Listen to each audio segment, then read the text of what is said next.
पुंडलिक वरदे हरिविठ्ठल श्री ज्ञानदेव तुकाराम गोपाल कृष्ण भगवान की जय। मौली ज्ञानेश्वर महाराज की जय। जगद्गुरु तुकाराम महाराज की जय। मोक्षपद तुच्छ केले या कारणे आम्हा जन्म घेणे युगायुगी। विटयाचे सुख नोहे भक्तिरस पुढता पुढती आस सेवावी हे। देवाहाती रूप धरविला आकार निदू निराकार होते असे। विटयाचे सुख नोहे भक्तिरस पुढता पुढती आस सेवावी हे। तुका म्हणे चित्त निवांत राहिले, तुका म्हणे चित्त निवांत राहिले, ध्यायिती पाऊले विटेवरी। विटयाचे सुख नोहे भक्तिरस पुढता पुढती आस सेवावी हे। प्रस्तुत कीर्तनरूपी सेवेसाठी निवडलेला अभंग जगद्गुरु श्री संत तुकाराम महाराज यांचा 4 चरणाचा आणि भक्तिपर प्रकरणातील अभंग आहे। तुकोबाराय म्हणतात, मोक्षपद तुच्छ केले या कारणे आम्हा जन्म घेणे युगायुगी। मोक्षपद तुच्छ केले या कारणे आम्हा जन्म घेणे युगायुगी। तुकोबाराय म्हणतात, मी मोक्ष मिळवला आणि धिक्कारलाही। तुच्छ केला म्हणजे धिक्कारलाही, त्याचा त्याग केला।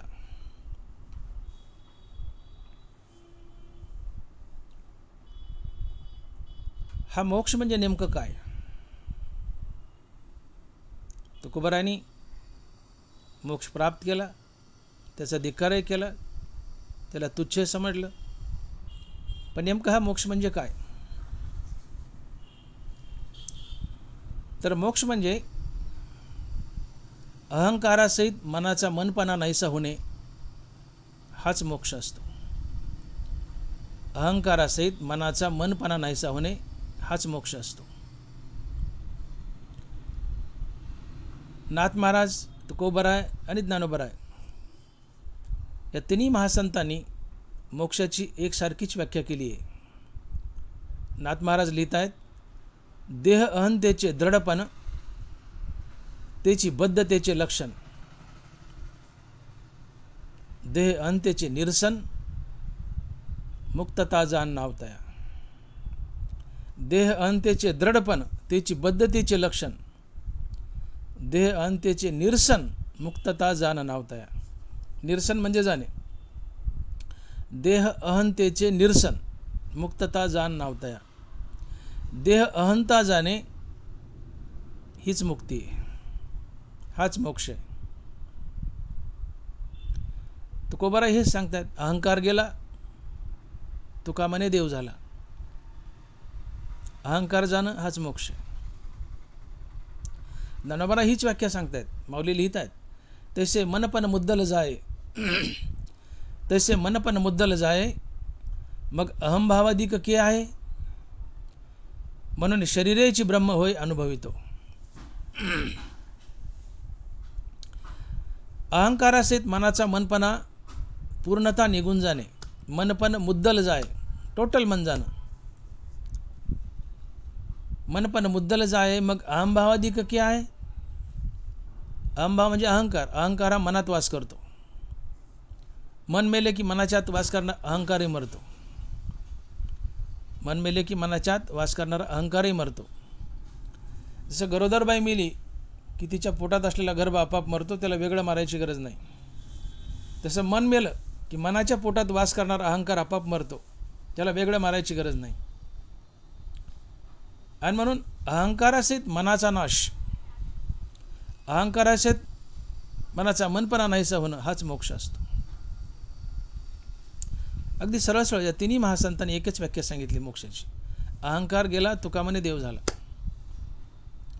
देहंतेचे निरसन, मुक्तता जाण नावता. नाथ महाराज.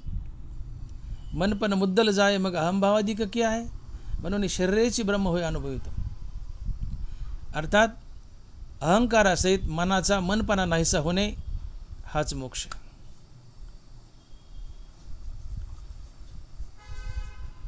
वासनेतून सुटका हाच मोक्ष. मोक्षाच्या अनेक व्याख्या आहेत. जन्म घेणे लागे वासनेच्या संगे, तिची झाली अंगे हरिरूप. मरताना काही वासना शिल्लक असेल तर वासना ही जन्म मरण्याच्या फेऱ्यात बांधते. पुन्हा तुम्ही जन्म मरण्याच्या फेऱ्यात अडकता. पण वासना निमाली समोर जायची. मरताना तुमच्या चित्तात कुठलीच वासना शिल्लक नाही. निर्वासना चित्त झालं एकदम. कुठलीच वासना शिल्लक नाही मरताना. ही वासनेतून सुटका आहे आणि वासनेतून सुटका हाच मोक्ष असतो. मरताना काही वासना असेल तर जशी वासना तसा जन्म आहे. पण मरताना कुठलीच वासना नाही आहे, पुन्हा जन्मच नाही, आणि म्हणून वासनेतून सुटका हाच मोक्ष आहे. वेदांतशास्त्र काय सांगतंय की दुःखाची अत्यंतिक निवृत्ती आणि परमानंदाची प्राप्ती हा मोक्ष आहे. दुःखाची अत्यंतिक निवृत्ती आणि परमानंदाची प्राप्ती हा मोक्ष आहे. तात्पर्य तुमचं मन चित्त आत्मस्वरूपात विलीन व्हावं. चित्ताचे चैतन्य झाले तिथ यातायात निमाले घनानंद. ज्ञानोबा आहे. चित्ताचं चैतन्य व्हावं. तसे संकल्पनी काढिले जयाचे मनची चैतन्य झाले, त्याने एक दिशी परी व्यापिले लोकत्रय. मनची चैतन्य झालं. संकल्पनी काढिले जयाचे मनची चैतन्य झाले, त्याने एक दिशी परी व्यापिले लोकत्रय. मनाचं चैतन्य व्हावं, चित्ताचं चैतन्य व्हावं. जयाचे अहम विश्रामे आत्मरूपी. या सगळ्या वेगवेगळ्या प्रकारच्या मोक्षाच्या व्याख्या आहेत. थोडक्यात सांगायचं झालं तर चित्ताचं चैतन्य व्हावं, मनाचं चैतन्य व्हावं. अजून सोपं करायचं आहे तर अहंकारासहित मनाचा मनपणा नाहीसा होणं हाच मोक्ष. कारण मरताना मन जर मनोरूपानं शिल्लक असेल तर ते पुढच्या जन्माच्या प्रवासाला निघतं आणि तुम्हाला जन्म मरण्याच्या फेऱ्यात बांधतं. आणि म्हणून नाथ महाराज लिहित आहेत की देहीचे देहांतर गमन वासनेयोगी करी मन, आत्म्यासी जन्म मरण असेना. देहीचे देहांतर गमन वासनेयोगी करी मन. मनात काही वासना शिल्लक असेल तर ती वासना घेऊन मन पुढच्या प्रवासाला निघतं आणि तुम्हाला पुन्हा जन्म मृत्यूच्या फेऱ्यात बांधतं. पण मनात वासनाच नाही तर वासनेतून सुटका हाच मोक्ष आहे. आणि मनात वासना नाही तर मन पुढच्या प्रवासाला निघतच नाही, ते मेलेलं असतंय. आणि त्याच्या आत असलेला अहंकार मेलेला असतो. आणि म्हणून अहंकारासहित मनाचा मनपणा नाहीसा होणे हाच मोक्ष आहे. तर हा मोक्ष तुकोबारायांना प्राप्त झालता आणि तुकोबारायांनी हा मोक्ष प्राप्त करून त्याचा धिक्कार केलाय, त्याला तुच्छ मानले. मोक्षपद तुच्छ केले या कारणे आम्हा जन्म घेणे युगायुगी. अभंगाच्या पहिल्या चरणात तुकोबाराय बोलतायत की मोक्षपद तुच्छ केले या कारणे. काय कारणे? की आम्हा जन्म घेणे युगायुगी. का बरं? या जगात सगळ्यात पवित्र काय असेल तर तो मोक्ष आहे. आत्मज्ञान मोक्ष हे जवळजवळ एकच शब्द आहेत. आत्मज्ञान झालं की तुम्हाला मोक्ष लाभतो. हे आत्मज्ञान पवित्र आहे, मोक्ष पवित्र आहे. नवे नवे जगात सगळ्यात पवित्र आहे, विश्वात सर्वात पवित्र आहे.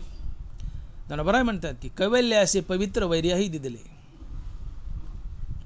तुझे अवधार्य जाणू स्वतंत्र, देता न मनसी पात्रा पात्र, कैवल्य असे पवित्र वैर्याही दिदले. कैवल्य असे पवित्र वैर्याही दिदले. कैवल्य म्हणजे मोक्ष. हा मोक्ष पवित्र आहे. आत्मज्ञान पवित्र आहे. ज्ञानाची पवित्रता ज्ञानाची आथी. आत्मज्ञान पवित्र आहे, मोक्ष पवित्र आहे. मग असा पवित्र मोक्ष, जगातला विश्वातला सगळ्यात महान अंतिम प्राप्ती, मनुष्य देहाचा हाची स्वार्थ साधावया चौथा पुरुषार्थ. मनुष्य देहाचा सगळ्यात मोठा स्वार्थ काय असेल तर चौथा पुरुषार्थ, अर्थात सायुज्य मुक्ती. आणि कसा आहे मोक्ष पहा. देश काळ स्वभावे विचू जाय न संभवे, ते पद माझे पावे अविनाश तो. कुठल्या देशात कुठल्या काळात कधीही ज्याला वेचू नाही म्हणजे नाश नाही आहे, ज्याचा कधी नाश होत नाही, असं हे सायुज्य मुक्तीचं पद आहे. ते सर्वात पवित्र आहे, सर्वात महान आहे आणि ती अंतिम प्राप्ती आहे. हा मनुष्य देहाचा सर्वात मोठा स्वार्थ आहे. तरी अशा महान मोक्षाची, पवित्र मोक्षाची, या पवित्र मोक्षाचा तुकोबरा धिक्कार करतात आणि त्याला तुच्छ म्हणतात. सर्वात महान, सर्वात पवित्र, सर्वात महान, सर्वात पवित्र अशा मोक्षाचा तुकोबरा धिक्कार करतात आणि त्याला तुच्छ म्हणतात.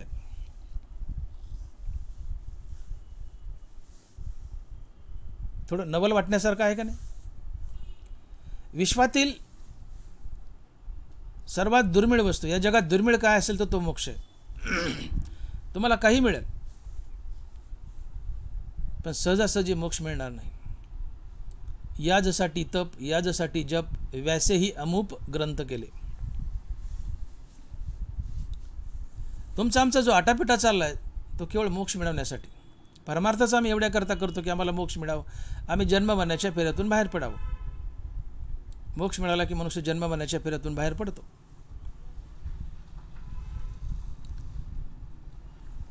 असा पवित्र मोक्ष तुकोबाराच्या जीवनात, त्याचा धिक्कार, त्याला तुच्छ म्हणतात. किती तुच्छ की मोक्ष सुख हनु लाथा.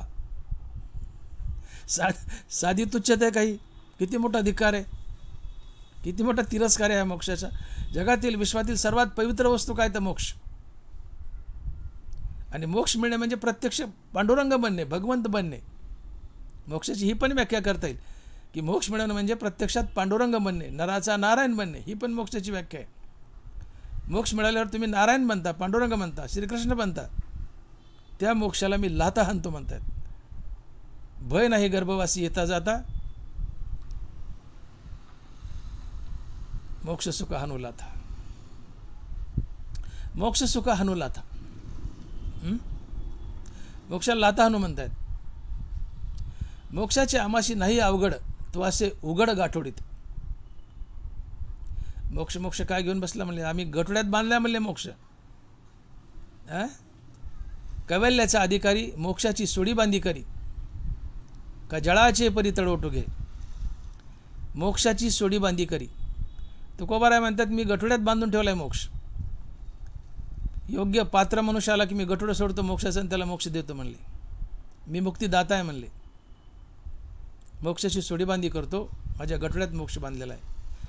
पण अशा पवित्र मोक्षाला मी लाथाने हाणतो म्हणले. मोक्ष सुखा हनु लाथा. तुका म्हणे मुक्ती परिनिली नोवरी, मी मुक्तीसोबत लग्न केलंय म्हणले. मोक्ष आम्हा घरी कामारी दासी, मोक्ष माझ्या घरी चाकरे दासी आहे म्हणले. मुक्ती माझ्या घरची दासी आहे. देहीच विदेही भोगुदशा, मी या देहातच जीवनमुक्त आहे आणि विदेहमुक्त, दोन्ही मुक्ती मी भोगतोय. असो ऐसा कोठे आठवचे नाही, देहीच विदेही भोगुदशा. मी जीवनमुक्त तर आहेच आहे, पण मला माझ्या देहाचा विसर पडलाय म्हणून मी विदेहमुक्त आहे. तात्पर्य ही सगळी प्रमाणे हे सुचवत आहेत की तुकोबाराय जीवनमुक्त होते, सोबत विदेहमुक्त होते, मोक्षाचं गठुडं घेऊन फिरत होते, मोक्षाची सोडीबांधी करत होते. मोक्ष त्यांच्या घरी कामारी दासी होता. परंतु इतका हा महान मोक्ष तुकोबारायांनी प्राप्त करूनही त्याचा धिक्कार का केला? इथे दोन ऑप्शन असतात. ज्यावेळेस साधक मोक्षाच्या उंबरठ्यावर उभा असतो त्यावेळेस भगवंत त्या साधकाला प्रश्न करतायत. साधक मुक्ती मिळवण्यास पात्र आहे, त्याला आत्मज्ञान झाले श्रीगुरूच्या कृपेने, आता मुक्ती मिळण्याला पात्र आहे तो. पण भगवंत या भक्तापुढं, या साधकापुढं दोन ऑप्शन किंवा दोन पर्याय ठेवतात की बाबा तुला माझी सायुज्य मुक्ती पाहिजे का माझी भक्ती पाहिजे. धनवराज साक्ष देतात, जया माझ्या सायुज्याची चाड, तयाचे तेच पूर्वी मी कोड, का सेवा म्हणते तरी आड, प्रेम स्वे. आपणपे विन एक, ते तैसेची सुख साजूक, सप्रेमाळा लागी देख ठेविले जतून. ही दोन पर्याय ठेवतात भगवत भक्तापुढे की तुला माझा सायुज्य मोक्ष पाहिजे का माझी भक्ती पाहिजे. सायुज्य मोक्ष हा चौथा पुरुषार्थ आहे, भक्ती हा पाचवा पुरुषार्थ आहे. आणि म्हणून ज्ञानोबा लिहितात की चहू पुरुषार्थ सिरी भक्ती जैसी. सायुज्य मुक्ती चौथा पुरुषार्थ, परंतु भक्ती हा पाचवा पुरुषार्थ आहे, सायुज्य मोक्षाच्याही पुढे आहे. चहू पुरुषार्थ सिरी भक्ती जैसी, म्हणजे मुक्तीच्या माथ्यावर पाय देऊन वर उभी राहिली ती भक्ती आहे. भक्ती सायुज्य मोक्षापेक्षाही मोठी आहे. मी तर भगवंत दोन पर्याय ठेवतात की बाबा तुला सायुज्य मुक्ती हवी आहे का पाचवा पुरुषार्थ भक्ती हवी आहे. हे भक्तानं ठरवायचं. अजूनही तीन मुक्त्या आहेत, सलोकता, समीपता, स्वरूपता. पण या तिन्ही मुक्ती नाशिवंत आहेत. तुकोबाराज म्हणतात की नको वैकुंठीचा वास, तया सुख असे नाश. सलोकता, समीपता, स्वरूपता या मुक्ती जर प्राप्त केल्याच तर चिरंजीव कल्प वैकुंठी नांदे. एक कल्पापर्यंत, एक कल्प ब्रह्मदेवाच्या एका दिवसाचे एक कल्प असते आणि ते असते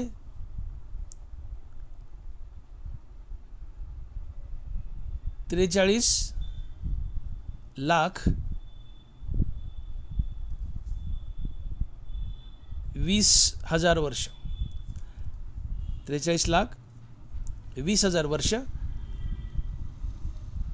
हे 4 युगाची बेरीज आहे, कल्पाची नाही.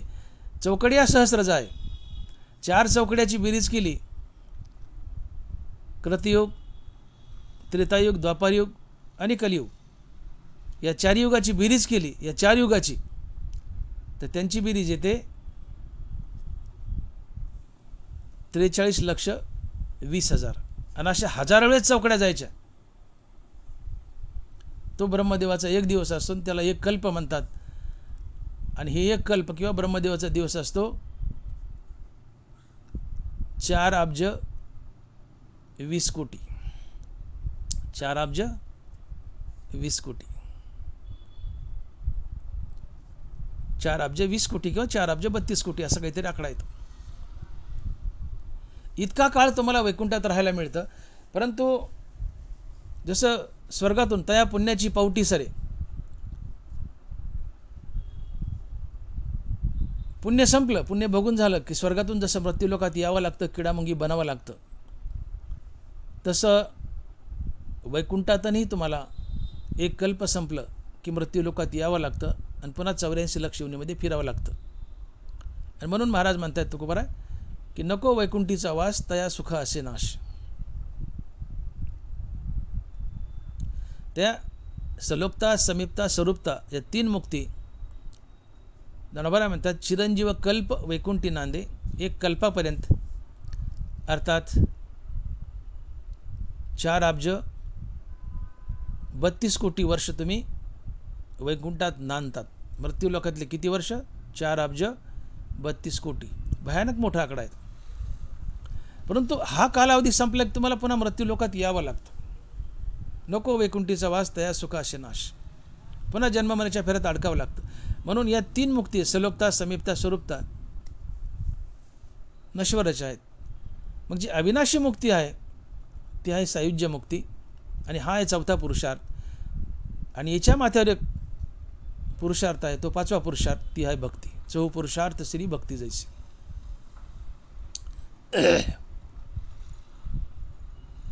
तर भगवंत म्हणतात की बाबा तुला माझा सायुज्य मोक्ष पाहिजे का भक्ती पाहिजे?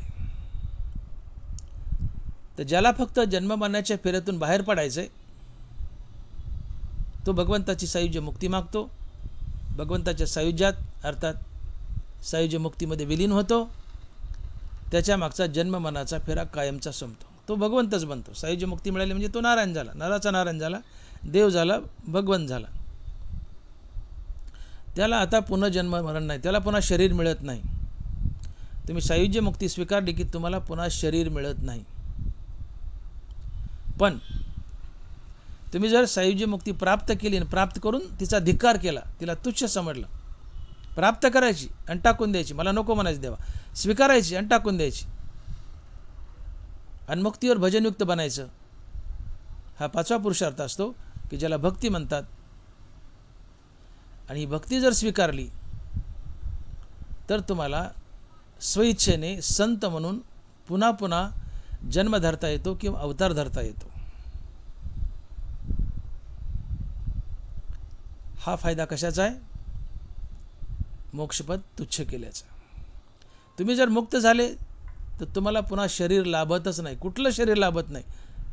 तुम्ही देव झाले, तुम्हाला पुन्हा शरीर लाभणार नाही. परंतु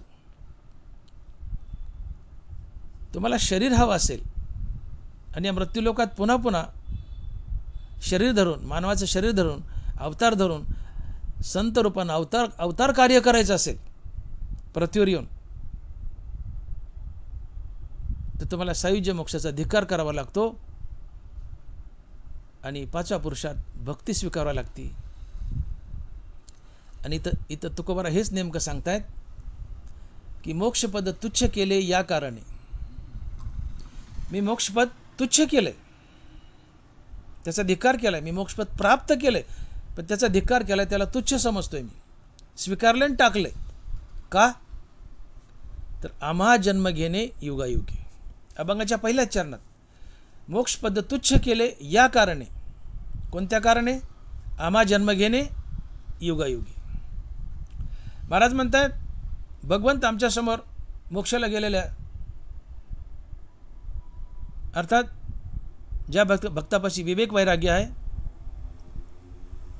निष्काम कर्म आणि निष्काम हरिनाम या साधनानं ज्याच्या जीवनात विवेक वैराग्य आले, श्रीगुरूच्या कृपेने आत्मज्ञान आले, आत्मज्ञान मिळून तो मुक्त झालाय, असा साधक श्रीगुरूच्या कृपेने आत्मज्ञान मिळून भगवंताच्या दारात उभा आहे. इथं त्याच्यापुढे दोन पर्याय असतात, एक सायुज्य मुक्ती स्वीकारायची का दुसरं भक्ती स्वीकारायची. ज्यांनी सायुज्य मुक्ती स्वीकारली तो भगवंताच्या सायुज्यात विलीन होतो, जन्म मरणाच्या फेऱ्यातून बाहेर पडतो, त्याला पुन्हा कुठलं शरीर लाभत नाही. परंतु सायुज्य मुक्ती मिळवली आणि मिळवून तिचा धिक्कार केलाय आणि मुक्तीवर भजनयुक्त झालाय, याला संत म्हणतात, यालाच भक्ती म्हणतात, यालाच पाचवा पुरुषार्थ म्हणतात. अशा महात्म्याला स्वइच्छेने पुन्हा मानवाचं शरीर धारण करता येतं आणि मृत्यूलोकात येऊन संत कार्य अर्थात अवतार कार्य करता येतं. आणि ते मला करायचंय म्हणून तुकोबाराय मोक्षाचा धिक्कार करतात, मोक्षाला तुच्छ म्हणतायत आणि म्हणतायत की आम्हा जन्म घेणे युगायुग. मोक्षपद तुच्छ केले या कारणे आम्हा जन्म घेणे युगायुग. महाराज म्हणतात मी मोक्षाचा धिक्कार केलाय, मोक्षाला तुच्छ समजतो, मोक्ष सुख हाणूला था, मला मोक्ष नकोय. देवा तुझा मोक्ष तुला ठेव, मी स्वीकारलाय आणि त्यागलाय, मला मोक्ष नकोय. का? तर मला प्रत्येक युगात श्री संत तुकाराम महाराज म्हणून, भले युगात आल्यावर नावं वेगळे असतील, पण मला श्री संत तुकाराम महाराज म्हणून प्रत्येक युगात मनुष्याचा जन्म धरायचा आहे आणि संत म्हणून या पृथ्वीवर यायचं आहे आणि संत कार्य अर्थात अवतार कार्य करायचं आहे. आणि म्हणून मी मोक्षाचा धिक्कार करतो, मोक्षाला तुच्छ म्हणतो. आणि म्हणून तुकोबाराय स्वमुखाने बोलतायत की देवाचे अवतार तुका त्याचे बरोबर, देवाचे अवतार तुका त्याचे बरोबर. भगवान श्रीकृष्णाच्या अर्थात भगवान विष्णूच्या प्रत्येक अवतारात तुकाराम महाराज संत म्हणून आलेत. तुकोबरायांनी भगवंताकडून, भगवान विष्णूकडून शब्दच घेतला होता, बांधून घेतले देवाला, की देवा जेव्हा तू अवतार धरशील तेव्हा तू देव आणि मी संत. तू देव मी भक्त, अर्थात तू देव मी संत, ही जोडी आपली कायम राहील. आणि म्हणून महाराज स्वमुखाने म्हणतात की देवाचे अवतार तुका त्याचे बरोबर.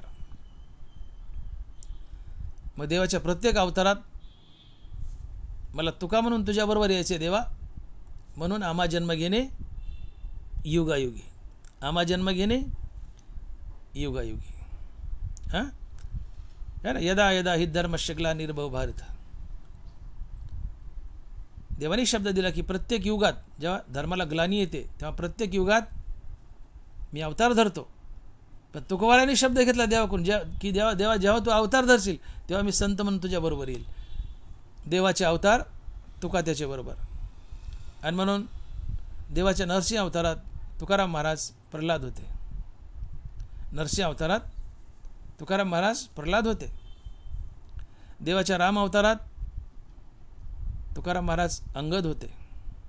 देवाच्या कृष्ण अवतारात तुकाराम महाराज उद्धव होते. आणि पांडुरंगाच्या अवतारात हेच तुकाराम महाराज नामदेव महाराज आहेत. आणि 16व्या शतकात स्वतंत्र तुकाराम महाराज म्हणून आले. ज्ञानियाचा यक्का आणि नामयाचा तुका. आणि हेच तुकोबराय देवाचे अवतार तुका त्याचे बरोबर. प्रत्येक देवाच्या अवतारात तुकोबराय संत म्हणून आलेत. नरसिंह अवतारात प्रल्हाद आहेत. नरसिंह अवतारात प्रल्हाद, राम अवतारात अंगद, कृष्ण अवतारात उद्धव आणि पांडुरंग अवतारात नामदेव महाराज आणि पुढे स्वतंत्र तुकाराम महाराज. देवा मला अवतार धरून यायचंय, मनुष्य रूपात यायचंय, संत बनून यायचंय, स्वेच्छेने यायचंय, उपजून या पुढती येऊ काला खाऊ दही भात. असं कोण म्हणू शकतं? तुम्ही आम्ही म्हणू शकतो? साधारण जीवाची काय अवस्था आहे? जन्म घेणे लागे वासनेच्या संगे. जशी वासना मरताना तिकडं आमचा जन्म जाईल. 84 लक्ष युनी फिरू, पुन्हा 84 लक्ष युनी फिरल्यानंतर 10-12 कोटी वर्षांनी मनुष्य हो. तिथं आमची इच्छा चालत नाही. जशी वासना तसा जन्म आहे.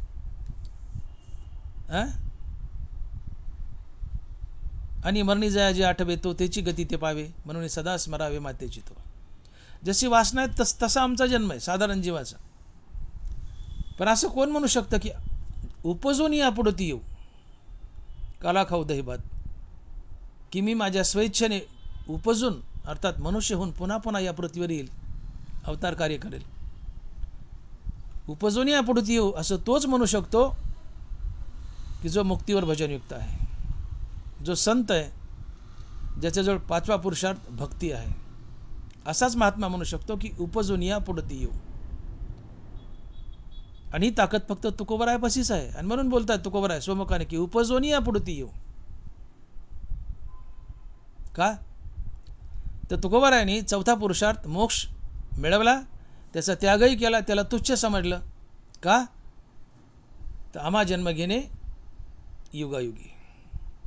देवा प्रत्येक युगात मला जन्म घ्यायचा आहे. प्रत्येक युगात मला जन्म घ्यायचा आहे मनुष्याचा. पृथ्वीवर यायचंय संत बनून, संत कार्य अर्थात अवतार कार्य करायचंय. यासाठी माणसाचं शरीर लागतं. आणि तुझी सायुज्य मुक्ती जर मी स्वीकारली तर मला माणसाचं शरीर मिळायचं नाही. आणि मला तर मृत्यू लोकात यायचे संत बनून अवतार कार्य करायला. म्हणून मला तुझी सायुज्य मुक्ती नको. तिचा धिक्कार असो, मी तिला तुच्छ समजतो. मोक्षपद तुच्छ केले या कारणे आम्हा जन्म घेणे युगायुगी.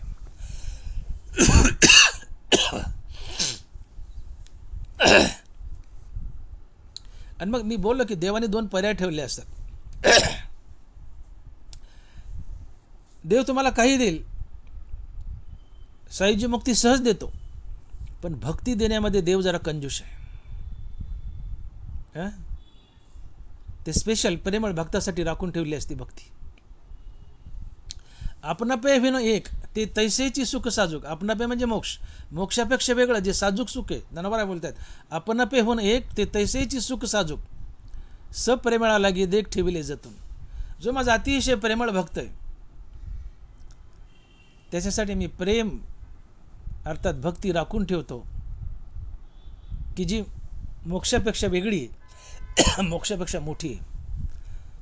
आपणापे होऊन एक ते तैसेची सुख साजूक, सप्रेमळा लागी देख ठेविले जतून. आणि म्हणून भक्तिरस हा ब्रह्मरस किंवा मोक्षरसाच्याही पुढचा आहे. या विश्वात सर्वात महान काय असेल तर भक्तिरस आहे. आणि या भक्तिरसाचा आनंद चाखायचा आहे यासाठी तुकोबाराय मोक्षाचा धिक्कार करतायत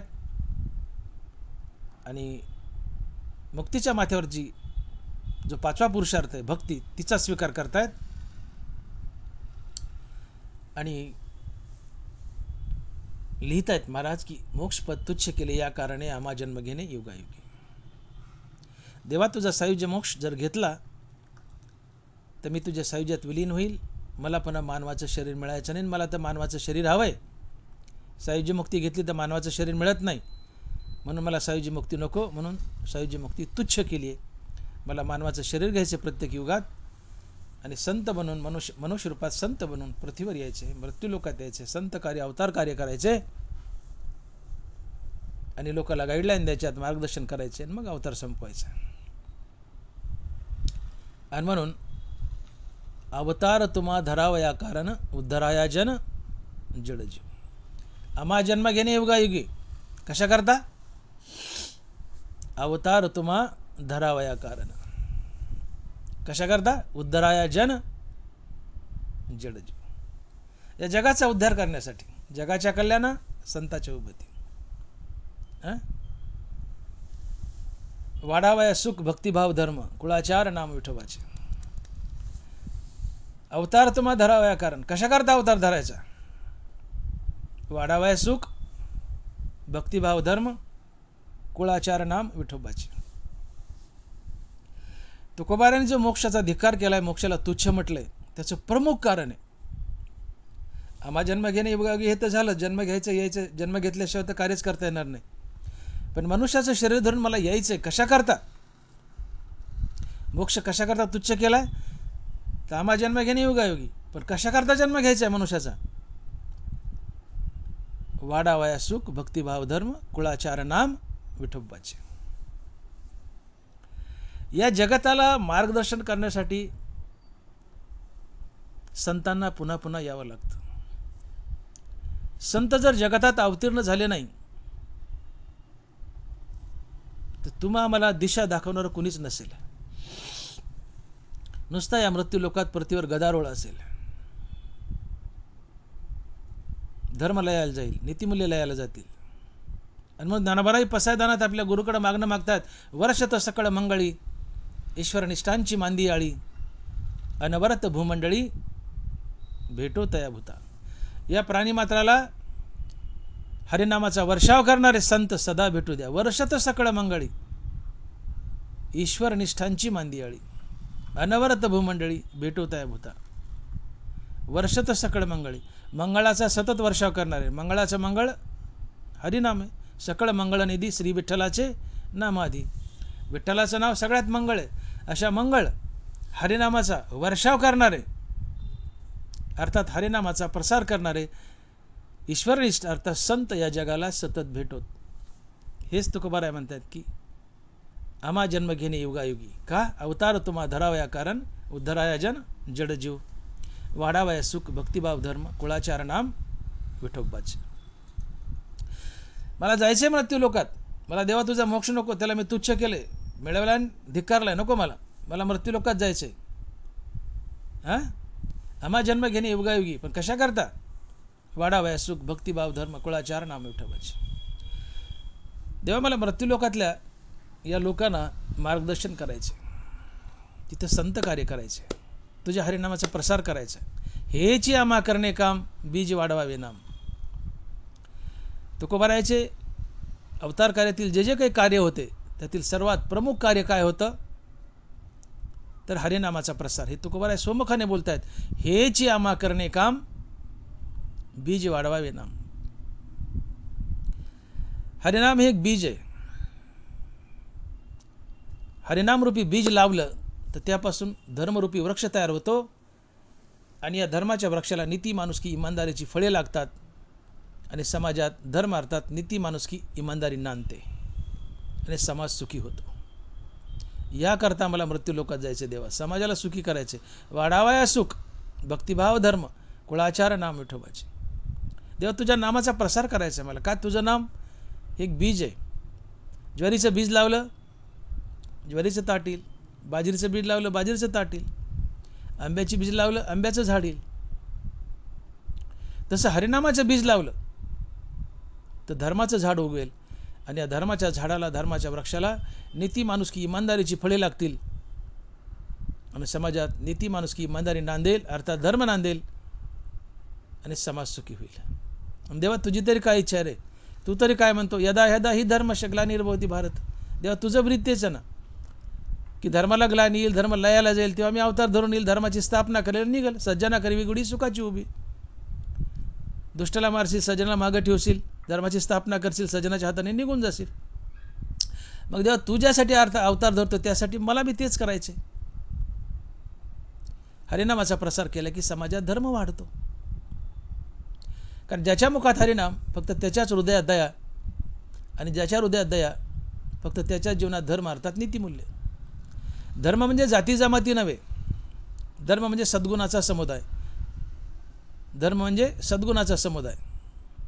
तुकोबाराय तर सत्याला धर्म म्हणतात. सत्य तोची धर्म, असत्य ते कर्म. सदाचार, सद्गुण, नीती, रीती, माणुसकी, इमानदारी, सत्य, अहिंसा, प्रेम, जिव्हाळा, परोपकार, सहानुभूती, सदाचार या सद्गुणाच्या समुदायाला धर्म म्हणायचं. धर्म म्हणजे जाती जमाती नव्हे, धर्म म्हणजे सद्गुणांचा समुदाय. येत वडील जे जे करीती तया नाव धर्म ठेविती, तेच एर अनुष्ठिती सामान्य सकळ. संत जसं जसं वागतील त्यांच्या वागण्याला धर्म म्हणावं. संत जसं जसं वागतील त्यांच्या वागण्याला धर्म म्हणावं. मग संताचं वागणं काय?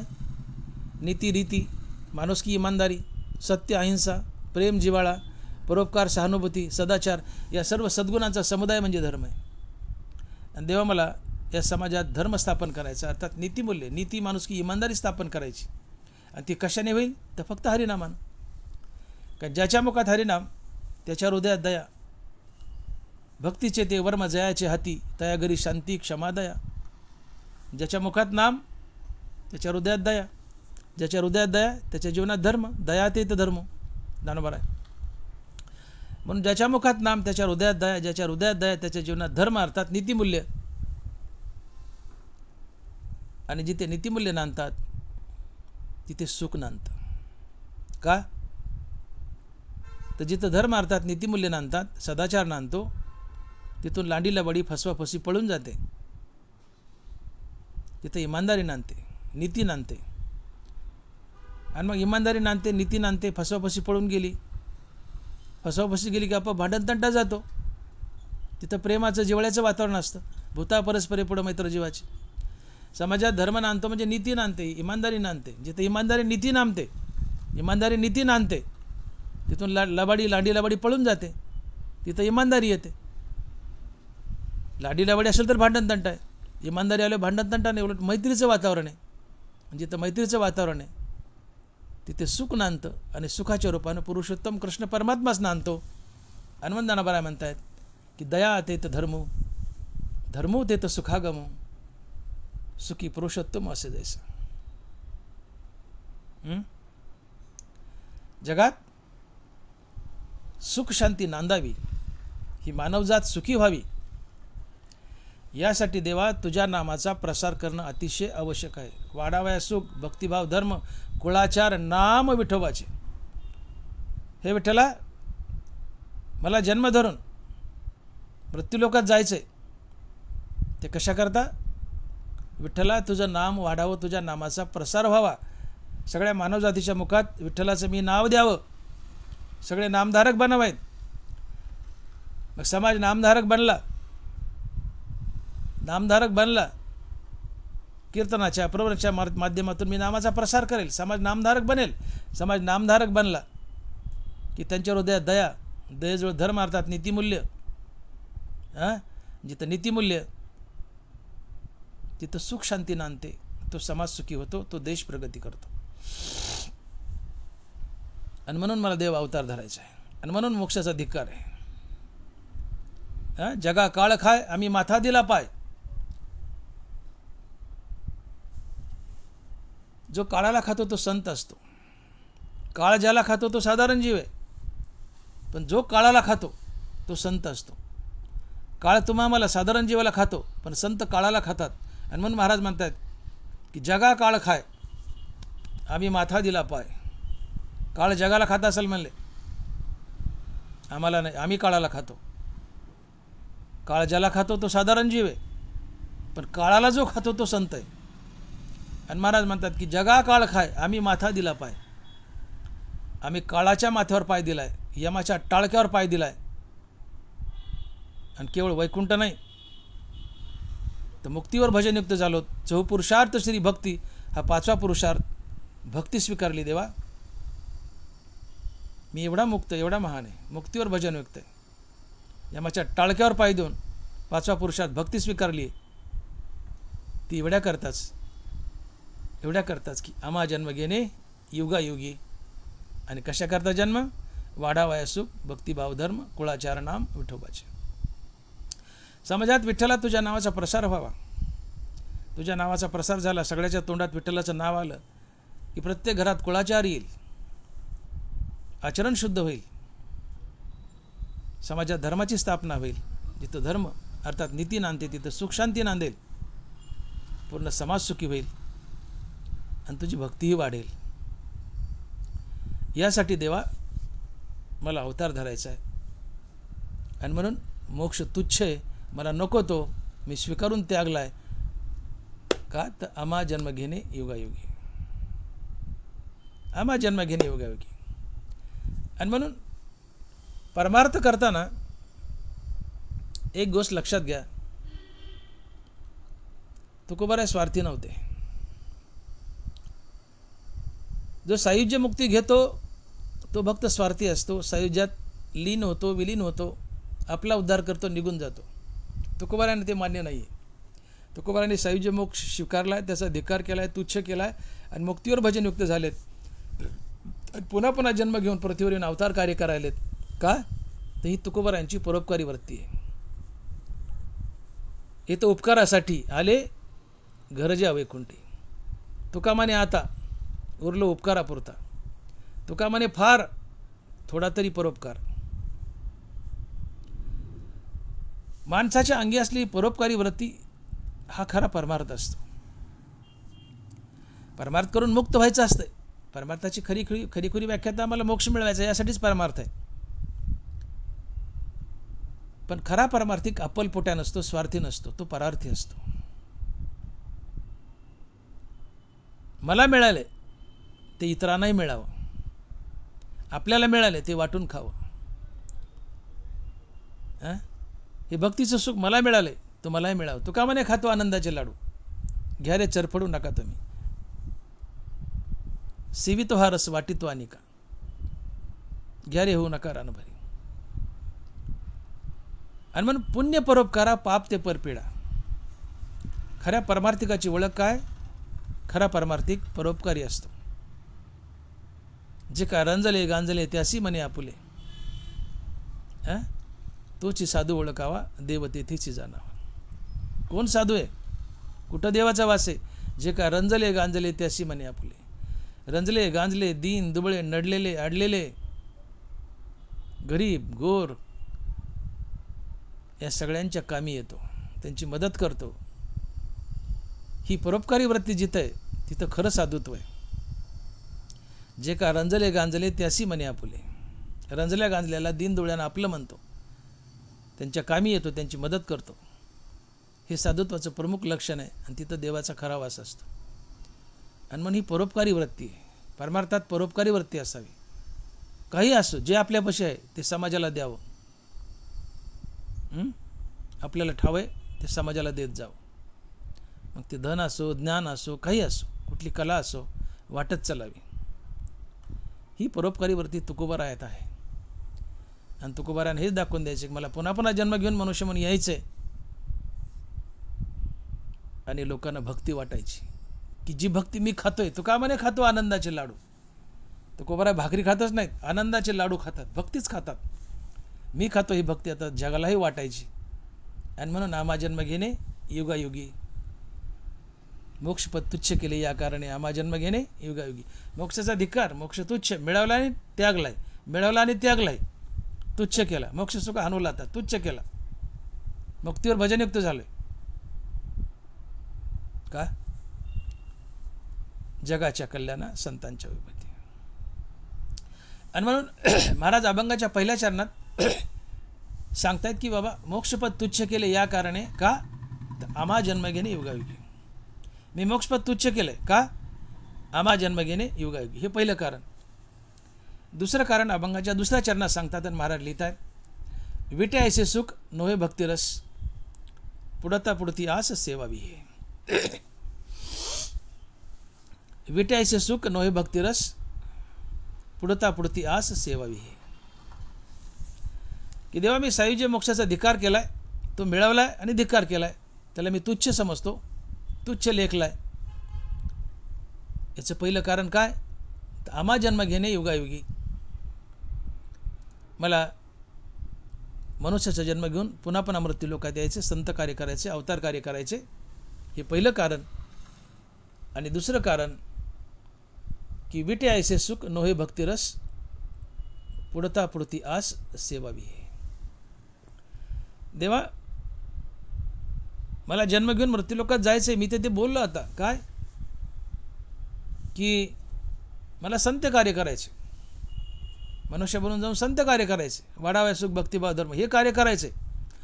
पण त्याही पेक्षा देवा मला तुझ्या भक्तीचा आनंद लुटायचा.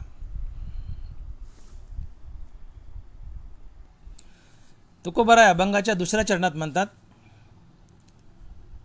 विटे ऐसे सुख नोहे भक्तिरस, पुढता पुढती आस वाढावी हे.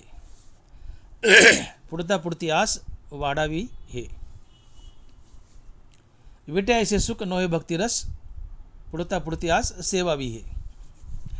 पुढता पुढती आस सेवावी हे. तुकोबारायांनी मोक्ष तुच्छ केलाय, धिक्कारलाय. याचं पहिलं कारण आम्हा जन्म घेणे युगायुगी. याचं दुसरं कारण विटे ऐसे सुख नोहे भक्तिरस, पुढता पुढती आस सेवावी हे. पहिलं कारण आम्हा जन्म घेणे युगायुगी. दुसरं कारण आम्हाला देवा तुझ्या भक्तीचा आनंद लुटायचा आहे. सायुज्य मोक्ष हा ब्रह्मरस आहे, पण तुझं नाम हे भक्तिरस आहे. आणि देवा तुझं नाम अर्थात भक्तिरस हा ब्रह्मरसापेक्षा हजारो पटीने मोठा आहे.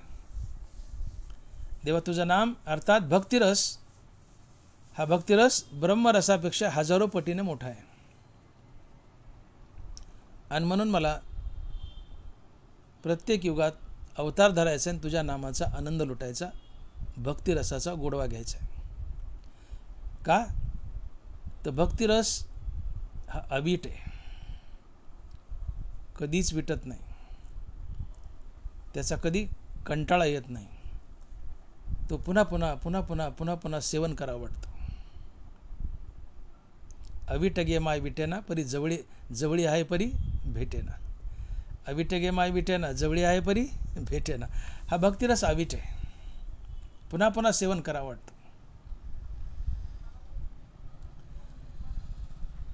देव आणि भक्त यांचा संगम झाला. तुका म्हणे देव भक्ताचा संगम. देव आणि भक्त यांचा संगम झाला, भक्त मुक्तीवर भजनयुक्त झाला, अर्थात देव भक्ताचा संगम झाला. तर या संगमामध्ये भक्तीची सरस्वती गुप्त रूपाने वाहते. गंगा जमुना यांचा संगम उघड्या डोळ्याने दिसतो, पण या दोघीमध्ये गुप्त रूपाने वाहणारी सरस्वती दिसत नाही, पण ती असते. तसं देव आणि भक्त यांचा संगम आहे, तो दिसतो, पण गुप्त रूपाने भक्ती नावाची सरस्वती वाहत असते. तो का म्हणे देवभक्ताचा संगम, तो का म्हणे देवभक्ताचा संगम. देव आणि भक्त यांचा संगम झाला की तिथं गुप्त रूपानं सरस्वती वाहत असते. आणि हा भक्तीचा, सरस्वतीचा अर्थात भक्तीचा आनंद मला लुटायचा आहे.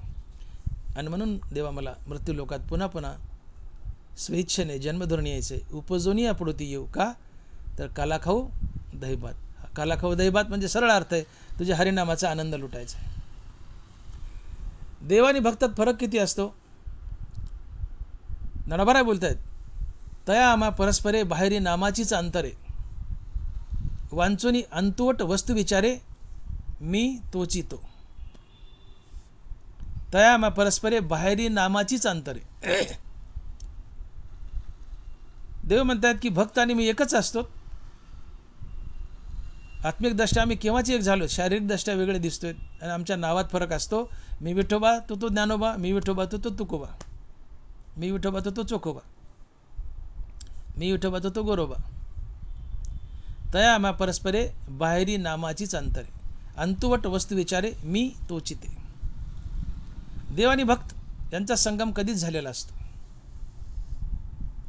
पण तरीही भक्त मोठा हुशार असतो. देवाच्या नावाचा आनंद लुटण्यासाठी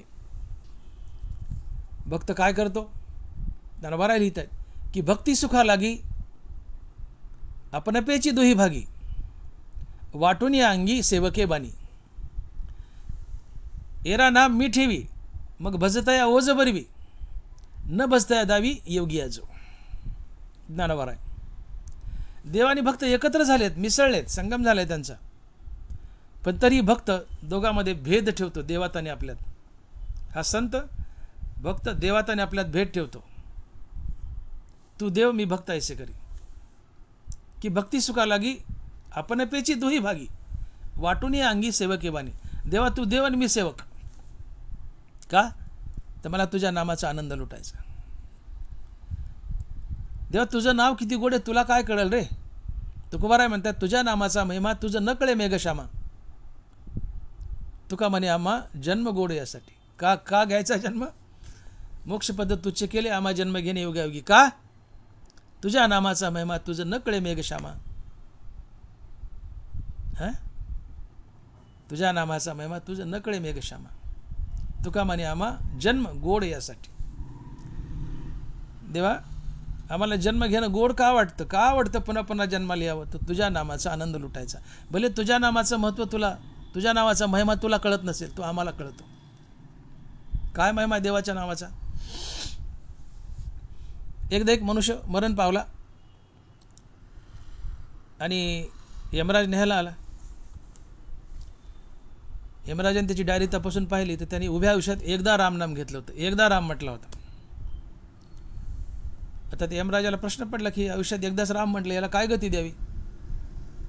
राम तर म्हटलंय नरकाला लाव, एकदा राम म्हटलंय, म्हणजे रामनामाचं नेमकं महत्त्व किंवा फळ काय. ते यमराजाला कळा ना. यमराजाने त्या माणसाला उचललं आणि यमराज घेऊन गेले ब्रह्मदेवाकडे. आणि या वृत्तांत सांगितलं, म्हणले ब्रह्मदेवा यांनी एकदा राम म्हटलं, याला काय गती देऊ मी, मला काय कळत नाही. ब्रह्मदेव म्हणले मला माहीत नाही. यमराज म्हणते ब्रह्मदेवाला हो खांदेकरी. झाले खांदेकरी दोघं. गेले महादेवाकडं. टेकवलं ते प्रेत. म्हणले देवा महादेवा यांनी आयुष्यात एकदा राम म्हटलंय, याला काय गती देऊ, मला काय समजा. यमराज म्हणतात मला काय समजा. एकदा राम म्हणल्याचं फळ काय असतंय, मला काय समजा, याला काय गती देऊ. महादेव म्हणाले मलाही माहीत नाही. म्हणले हो खांदेकरी. झाले खांदेकरी. गेले भगवान विष्णूकडं. ते प्रेत टेकवलं की तो मनुष्य ताटकीन उठला आणि जाऊन भगवान विष्णूच्या मांडीवर बसला. डायरेक्ट मांडीवर बसला भगवान विष्णूच्या. यमराज म्हणले देवा हा मनुष्य मरण पावलाय, पण त्याने आयुष्यात एकदा राम म्हटलंय. तर एकदा राम म्हटल्याचं फळ काय, मी याला काय गती देऊ, मला काय समजा. तुम्ही सांगा म्हणले. तुमचं नाव आहे, एकदा राम म्हणल्याचं फळ काय असते? एकदा राम म्हणल्याचा महिमा काय? भगवान विष्णू म्हणले मलाही माहीत नाही. एकदा राम म्हणल्याचं काय फळ हे मलाही माहीत नाही म्हणले. पण ज्या अर्थी तो एकदा राम म्हटलाय आणि एकदा राम म्हटल्याच्या बदल्यात यमराज, ब्रह्मदेव आणि महादेव तिघाला याचं खांदेकरी व्हावं लागलंय आणि तो डायरेक्ट माझ्या मांडीवर येऊन बसलाय, याच्यावरून ओळखून घ्या की एकदा राम म्हटल्याचं फळ काय किंवा एकदा राम म्हटल्याचा महिमा काय. आणि म्हणून तुकोबाराय मोठ्या प्रेमानं देवाला म्हणतात की तुझ्या नामाचा महिमा तुझं न कळे मेघश्यामा, तुका म्हणे आम्हा जन्म गोड याच्यासाठी. तुका म्हणे आम्हा जन्म गोड याच्यासाठी. देव आम्हाला जन्म गोड आहे रे, का तर तुझ्या नामाचा महिमा गायचा आहे. आणि तेच अभंगाच्या दुसऱ्या चरणात म्हणतात की विटे ऐसे सुख नो हे भक्तिरस, पुढता पुढती आस सेवावी. हे अविटे म्हणले देवा. अविट गे माई विटेना, जवळी आहे परी भेटेना. देवा तुझं नाम भक्तिरस म्हणजे भगवंताचं नाम, दुसरं काय. भक्तिरस भक्तिरस म्हणजे काही नाही, भगवंताचं जय जय राम कृष्ण हरी हाच भक्तिरस आहे. भगवंता तुझ्या नामाचे गोडवे गायचे, तुझ्या नामाचा आनंद लुटायचा आहे. आणि म्हणून मी मोक्षाला तुच्छ केले आणि मनुष्याचा जन्म घेऊन मृत्यू लोकात पुन्हा पुन्हा मला यायचं आहे आणि तुझ्या नामाचा अर्थात भक्तीचा रस लुटायचा आहे. कारण तो अवीट आहे, गोड आहे, किती खाल्ला तर पोट भरत नाही, खावाच वाटतं, खादिलेची वाटे खावे. पुन्हा पुन्हा पुन्हा पुन्हा तुझ्या नामाचा भक्तिरस मला खावासा वाटतो. आणि म्हणून मी रिझर्व ठेवले, राखीव ठेवले, मोक्षाला तुच्छ केले आणि रिझर्व ठेवले संतपद किंवा भक्तिपद, की स्वेच्छेने पुन्हा पुन्हा मनुष्याचा जन्म धरील, मृत्यू लोकात जाईल, संत कार्य करेल, अवतार कार्य करेल, जगालाही मार्गदर्शन करेल, तुझ्या नामाचा प्रसार करेल, जगात सुखाची धर्माची स्थापना करेल. हे सगळं तर करेल, पण ते करत करत मी तुझ्या नामाचा आनंद, तुझा भक्तिरस लुटेल. वरपू वरपू खाईल तुझा भक्तिरस अर्थात नामरस. अर्थात मी तुझं निरंतर नाम घेईल, तुझ्या नामात बुडेल आणि आनंदाचे डोही आनंद तरंग असा जगेल. आणि म्हणून मोक्षपद तुच्छ केले या कारणे आम्हा जन्म घेणे योगावी. हे कारण आहे मोक्षाला का तुच्छ केले. जन्म घेऊन भक्तीचा रस लुटायचा, नामाचा रस लुटायचा. भले देवा तुला तुझ्या नामाचा महिमा कळत नसेल, पण तो आम्हाला कळतो. साखरेची गुढी साखरेला काय कळणार, ती आमच्या जिभेला कळते. देवा तुझ्या नावाचं महत्त्व तुला काय कळणार, आम्हाला कळत आहे. तुझ्या नामाचा महिमा तुझं न कळे मेघश्यामा, तुका म्हणे आम्हा जन्म गोड याच्यासाठी. तर तुझ्या नामाचा महिमा आम्हाला कळेल म्हणजे भक्ताला. आणि म्हणून आम्ही मोक्षाला पोहोचलो तर तुझ्यात आणि आमच्यात आम्ही अंतर ठेवतो. तुझ्यात मिसळत नाही देवात, तुझ्यात आणि आमच्यात अंतर ठेवतो. मिसळून बाहेर निघतो आणि पुन्हा अंतर ठेवतो. आणि मग ज्ञानोबाला लिहितात की भक्ती सुखा लागी अपने पेची दुही भागी, वाटून या अंगी सेवके बानी. येरा नाम मी ठेवी मग भजतया ओज बरवी, न भजतया दावी योगी आजो. देवा तू देव मी भक्त, देवा तू देव मी योगी. हे सेपरेशन राहू दे आपल्यात, हे अंतर राहू दे. मी तुझ्या नामाचा आनंद लुटेल, मी तर आनंदी होईल, पण देवा तुलाही आनंदी करील. हे वाक्य ऐका. देवा तुझ्या नामाचं भजन करून मी तर आनंदी होईल, पण तुलाही आनंदी करील. आणि म्हणून मला मृत्यू लोकात पुन्हा पुन्हा मनुष्य होऊन यायचे. आणि म्हणून मोक्षपद तुच्छ आहे. मोक्षाला मी तुच्छ केलंय का, इथं यायचं आणि तुझ्या नामाचा आनंद लुटायचा आहे. आणि तो आनंद मी एकटा लुटणार नाही, तुझ्या नामाने आनंदी मी तर होईलच, पण तुलाही आनंदी करील, तुलाही आनंदी करील. आणि म्हणून हरिनाम घेतल्यानं भक्ताला जेवढा आनंद होतो तितकाच आनंद देवालाही होतो. आणि म्हणून ज्ञानोबा हरिनामाला संभोग म्हणतात. ज्ञानोबा हरिनामाला संभोग म्हणतात. ज्ञानोबा लिहित आहेत, जो मनासी चाडण सांगे प्रकृतीचे केले नेघे, जो श्रद्धेचे संभोगे सुखिया झाला. खूप नीट आहे का. जो मनासी चाडण सांगे प्रकृतीचे केले नेघे, जो श्रद्धेचे संभोगे सुखिया झाला. श्रद्धा म्हणजे नाथ महाराज म्हणतात माझ्या नामाची अति आवडी तया नाव श्रद्धा रोकडी. श्रद्धा म्हणजे भगवंताचं अति आवडीने नाव घेणं, ही श्रद्धा असते. तात्पर्य श्रद्धा म्हणजे हरिनाम. आणि श्रद्धेच्यानी संभोगे सुखिया झाला, अर्थात हरिनामाच्या संभोगाने सुखिया झाला.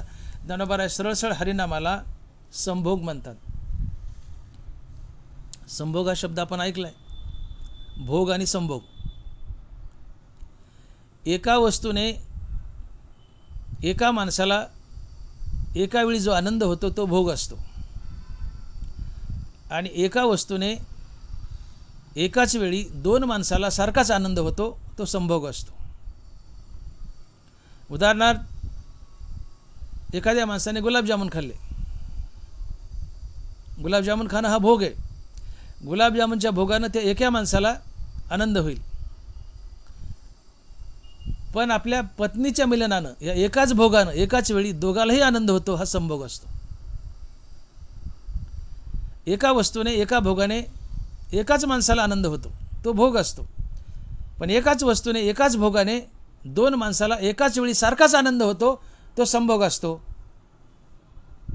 आणि म्हणून गुलाबजामुन खाणं हा भोग आहे, पती पत्नीचं मिलन हे संभोग आहे.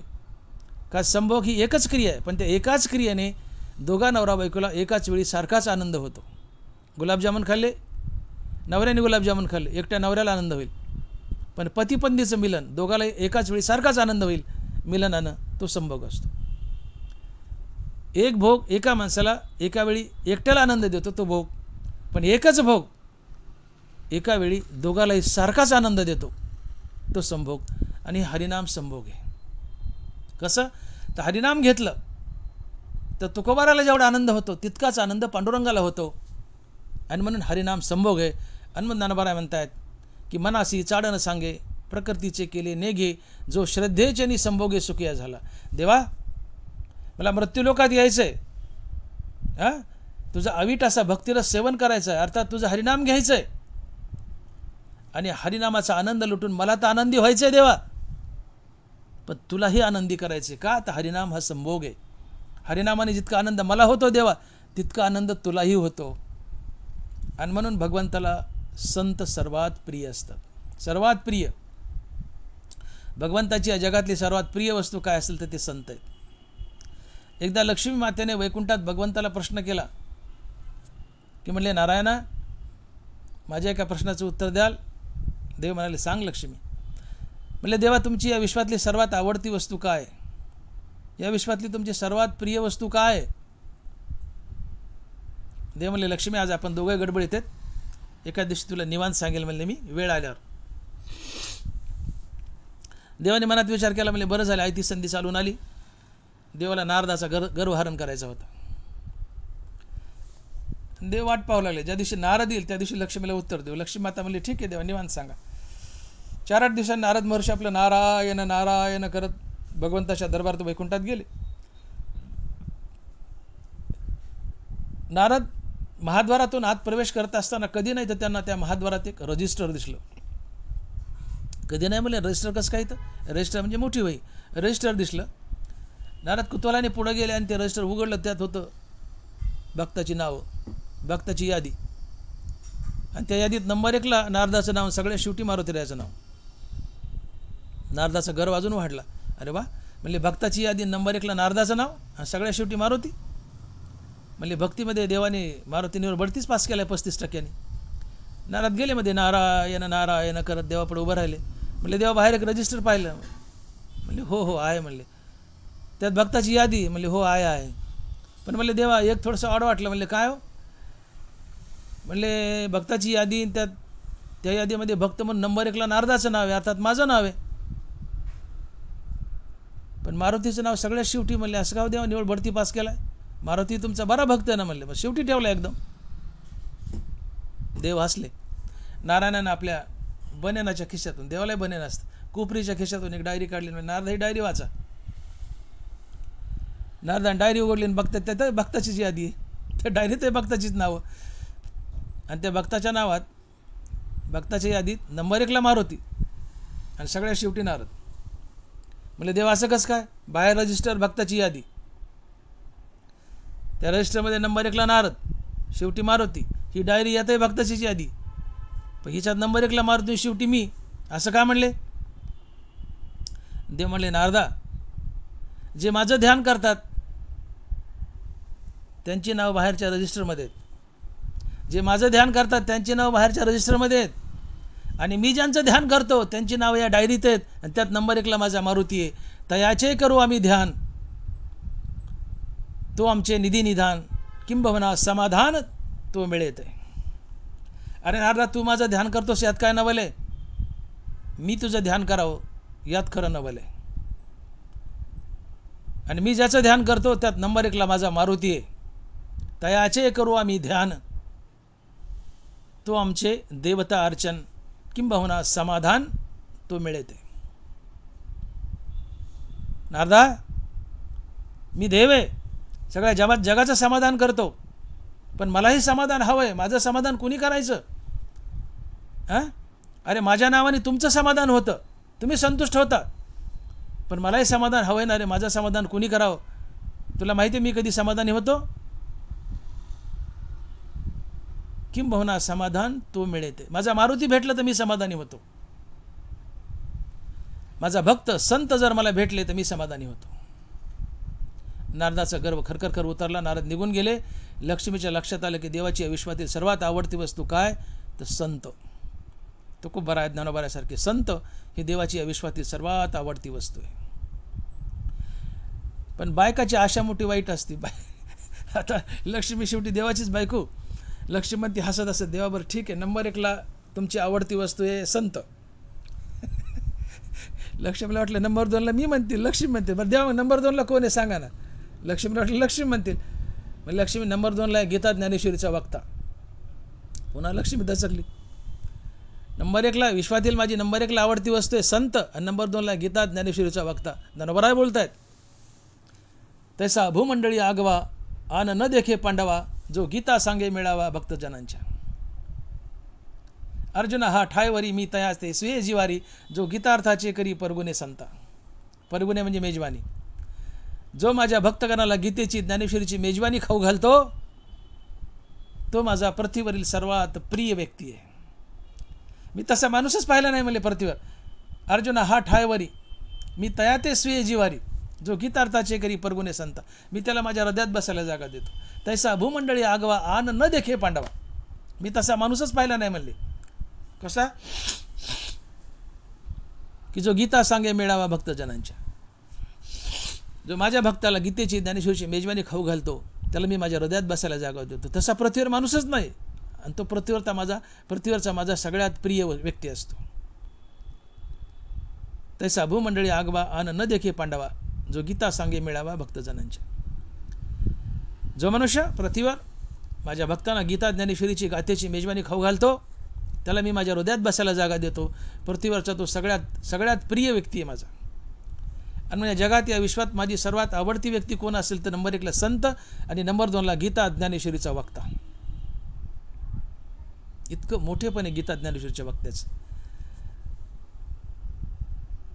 तरी लक्ष्मीला वाटलं बायकाची आशा मोठी वाईट असते. नवरा कवा तरी तू माझी आवडती वस्तू असं नवरा म्हणेल अशी आशा होती. लक्ष्मीने अजून आशा नाही सोडली.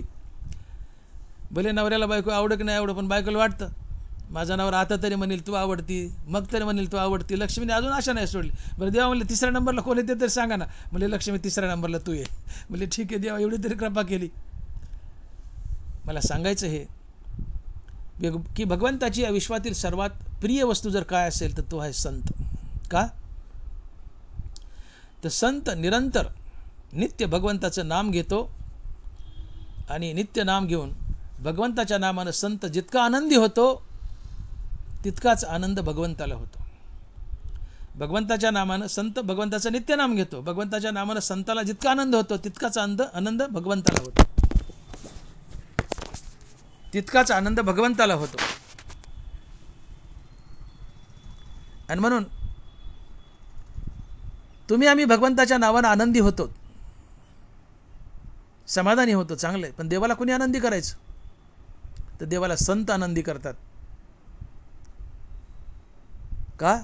तर संत निरंतर भगवंताचं नाव घेतात, आणि भगवंताच्या नावानं संत जितका आनंदी होतो, तितकाच देवही आनंदी होतो. आणि म्हणून ज्ञानोबराय हरिनामाला संभोग म्हणतात. श्रद्धेचे संभोगे सुखिया झाला. आणि हा श्रद्धेचा संभोग साधण्यासाठी तुकोबाराय म्हणतात, आम्हा हा जन्म घेणे युगायुगी, मोक्षपद तुच्छ केले या कारणे आम्हा जन्म घेणे युगायुगी, विटे ऐसे सुख नवे भक्तिरस, पुढता पुढती आस सेवावी. देवा तुझ्या मोक्षाला मी लात मारतो म्हणले, तुझा मोक्ष देवा तुम्ही ठेवा, तुझा मोक्ष तुला लकलाप म्हणले, मोक्ष सुख हनुलाता, तू तुझा सांभाळ म्हणले, आम्हाला गरज नाही देवा. का? अमृताहुनी गोड नाम तुझे देवा, राम रसाचे चवी आन रस रुचती केवी. देवा तुझं राम नाम इतकं गोड आहे म्हणले, यार काय करतो त्या मोक्षाला, तुझ्या गरज नाही आम्हाला. या रामनामाचे गोडवे आम्ही पुन्हा पुन्हा जन्म धरू, मृत्यूलोकात जाऊ, या रामनामाचे गोडवे गाऊ, आम्ही तर आनंदी होऊ रामनामानं, पण देवा तुलाही आनंदी करू. आणि म्हणून हरिनाम हा संभोग आहे. रामनाम घेऊन रामनामाचा आनंद संत भक्त तर लुटतात, पण इक्वली तितकंच देवालाही आनंदी करतात. का? तर रामनाम संभोगे, हरिनाम संभोगे, श्रद्धेच्यानी संभोगे सुखिया झाला. आणि म्हणून तुकोबारायला पुन्हा पुन्हा जन्म धरून मृत्यूलोकात यायचे, देवाच्या नावाचे गुडवे गायचे, स्वतः आनंदी व्हायचे देवाच्या नावाने, पण देवालाही आनंदी करायचे. आणि म्हणून जो स्वतःही आनंदी होतो आणि देवालाही आनंदी करतो तो संत असतो, आणि तो देवाला या विश्वात सर्वात प्रिय असतो. तुम्ही तुकोबाराय म्हणतात, तुका म्हणे मुक्ती परिनिली नोवरी, आता दिवस चारी खेळी मिळी. तुकोबाराय म्हणतात, मुक्तीसोबत माझं लग्न झालंय, पण लग्न झाल्यानंतर पुढचे उर्वरित दिवस आता खेळीमेळीत काढायचे. बघा रचना कशी. तुका म्हणे मुक्ती परिनिली नोवरी, मी मुक्तीसोबत लग्न केलंय, पण आता मला मुक्तीचा भोग घ्यायचा आहे, आणि पुढचे उरलेले दिवस खेळीमेळीत आनंदात काढायचे. मुक्तीचा भोग घेणं म्हणजे काय? मुक्तीवर भजनयुक्त होणं. मुक्तीचा भोग घेणं म्हणजे काय? तुका म्हणे मुक्ती परिनिली नवरी. तुकोबाराय म्हणतात, मी मुक्तीसोबत लग्न केलंय, आणि लग्न केल्यानंतर पती पत्नीला भोगतो, तिच्यापासून मुलंबाळ पैदा करतो. तुकोबाराय म्हणतात, मुक्ती माझी बायको आहे, मी लग्न केलंय मुक्तीसोबत, आता मी मुक्तीला भोगेल.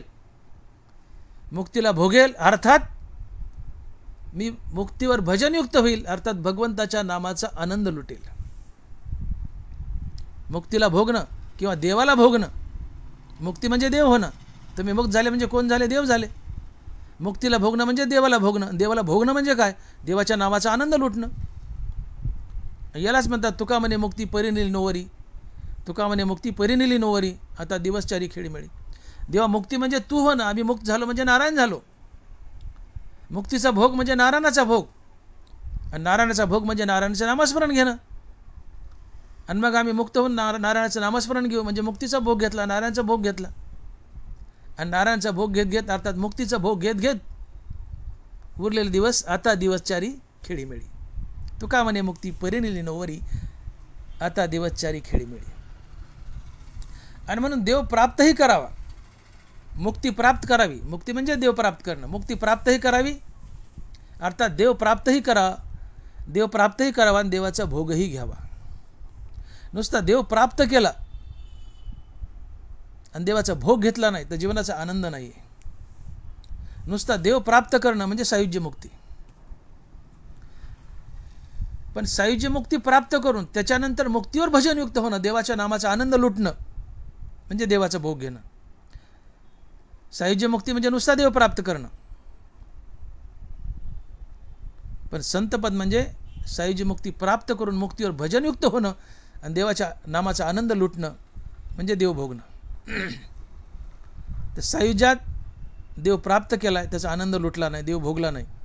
पण संतपदात देव प्राप्तही केला आणि देव भोगलाही. तुका म्हणे मुक्ती परिनिली नोवरी, आता दिवस चारी खेळीमेळी.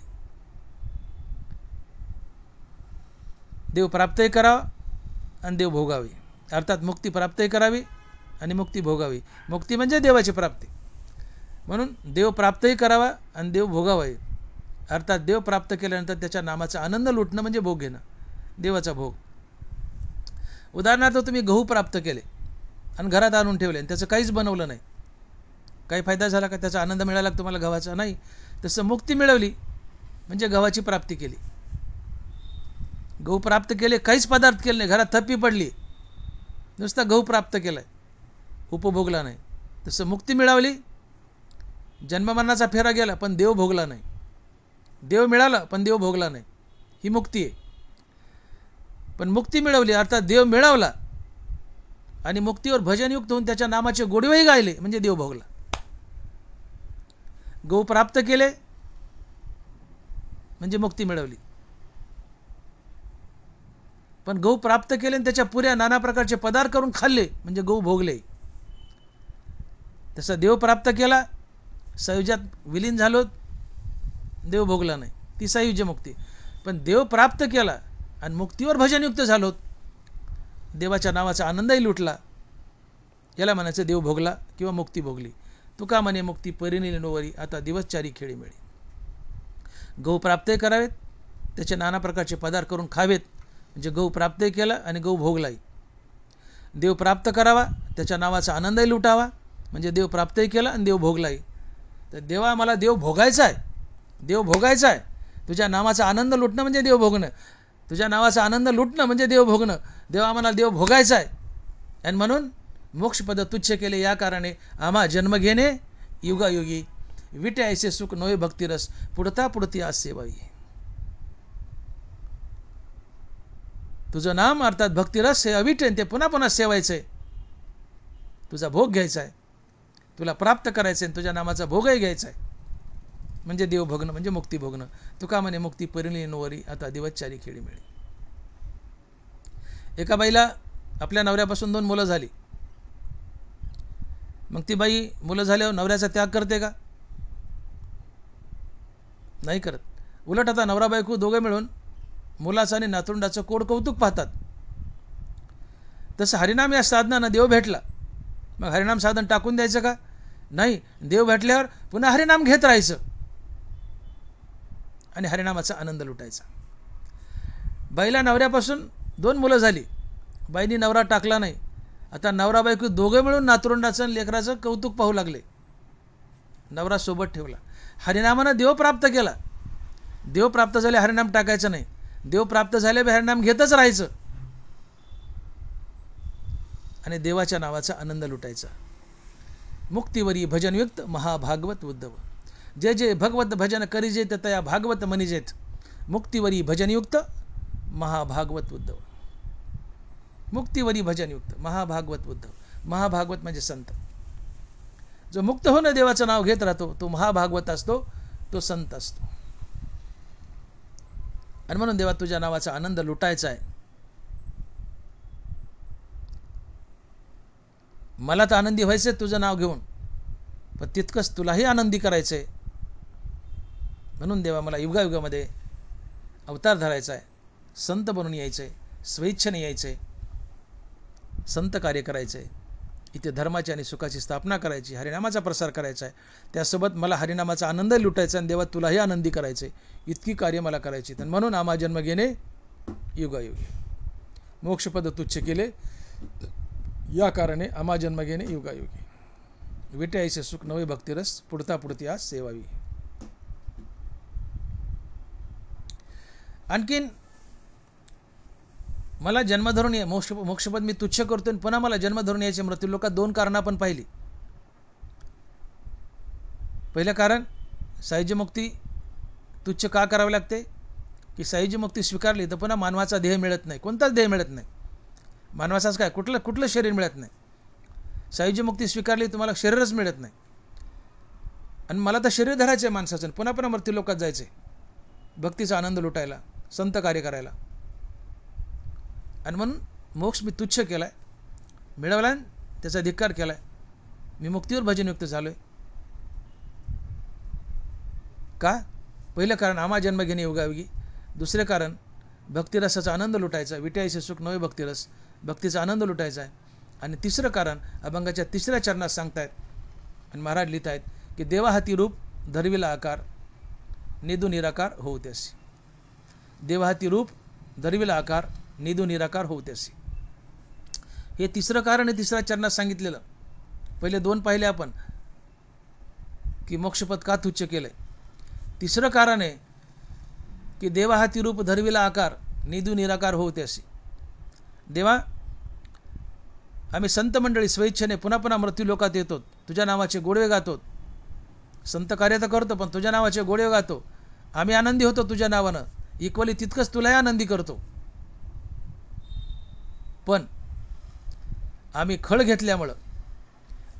घेतल्यामुळं तुला निर्गुण निराकार देवाला आम्ही सगुण साकार करतो आणि रूपाला आणतो, ते केवळ आमच्या हरिदासामुळं. हरिदासा करुणी खळे रूपा अनिला बळे. तुकोबार आहे, रूपा अनिला बळे करुणी हरिदासा खळे. रूपा अनिला बळे करुणी हरिदासा खळे. देवा तू रूपाला काय येतो? तू सगुण साकार चतुर्भुज कृष्ण होऊन काय येतो? पांडुरंग म्हणून कटेवर कर ठेवून का उभा राहतो? ते आमच्या संतामुळं, साधारण भक्तामुळं नाही. देवा तू अवतार धरून येतो ते आमच्यासाठी. दोवरी दोन्ही भुजा आलो घेऊनी अलिंगावाया लागून तयाचे अंग. तया संगाचे नि सुरवाडे मज विदेहा देह धरणे पडे किंबहुना आवडे निरूपम. आज पंढरपुरात पांडुरंग उभा आहे तो कोणामुळे? तुमच्या आमच्यामुळे नाहीये, भक्त पुंडलिकामुळे. दणबारा लिहितात, तया लागी मज रूपा येणे. देव रूपाला काय येतो? पांडुरंग काय बनतो? निर्गुण निराकारचा सगुण साकार का बनतो? दणबारा लिहितात, तया लागी मज रूपा येणे, तयाचे नि मज येथे असणे, तया लोन की जे जीवे प्राणे ऐसा पडिये. होई पुन्हा ऐका, तया लागी मज रूपा येणे, तयाचे नि मज येथे असणे, तया लोन की जे जीवे प्राणे ऐसा पडिये. या जगतात शरीर धरून, देवाला शरीर नाही, रंग नाही, रूप नाही, अनामा जाती अविद्या वर्गाची राती ओळखाव्या श्रुती खून केली. देवाला जात नाही, नाव नाही, रंग नाही, रूप नाही, निर्गुण आहे, निराकार आहे, विश्वव्यापी आहे, आत्मस्वरूप आहे, स्थिर आहे, अचल आहे, आपली जागा सोडत नाही. असा रंग रूप आकार नसलेला देव, विश्वव्यापी देव, आत्मस्वरूप असलेला देव जो निर्गुण निराकार आहे, तो सगुण साकार होऊन येतो, कृष्ण होऊन येतो, राम होऊन येतो, पांडुरंग होऊन येतो. कुणामुळं? कुणामुळं? तुमच्या आमच्यामुळं नाही, संतामुळं, तुकोबरायमुळं, ज्ञानोबरायमुळं, पुंडलिकामुळं. ज्ञानोबराय साक्ष देतात, तया लागी मज रूपा येणे. मी का रूपाला येतो? पुंडलिकामुळं आलो म्हणले. तया लागी मज रूपा येणे, तयाचे नि मज येथे असणे, तया लोन की जे जीवे प्राणी ऐसा पडी. या संतांमुळं मी रूपाला येतो. मला रूप नाही, रंग नाही, आकार नाही, मला शरीर नाही, पण तरी मी शरीर धरतो, शरीर धरून येतो. शरीर नाही मला, पण मी शरीर धरून येतो, इथे राहतो. कुणामुळं? तर संतांमुळं. मी संतामुळं, मी विदेह, मला देह नाही, पण मी देह धरतो संतामुळं, मी इथे राहतो संतांमुळं. आणि म्हणून आज पंढरपुरातला देव आम्हाला पाहायला मिळतो ते केवळ संतांमुळं, तुकोबारायमुळं, ज्ञानोबारायमुळं, तुमच्या आमच्यामुळं नाही. कारण देवाला संतांचा लळा आहे. देव बोलतोय, दोवरी दोन्ही भुजा आलो घेऊन अलिंगावाया लागून तयाचे अंग. दोन हात तुला आलिंगन द्यायला कमी पडतील. संतांना आलिंगन द्यायला दोन हात कमी पडतात, म्हणून मी 4-4 हात धरून येतो म्हणले. 4 हातांना आलिंगन देतो. दोवरी दोन्ही भुजा आलो घेऊन अलिंगावाया लागून तयाचे अंग. तया संगाचे निसुरवाडे मज विदेहा देह धरणे पडे किंबहुना आवडे निरूपा.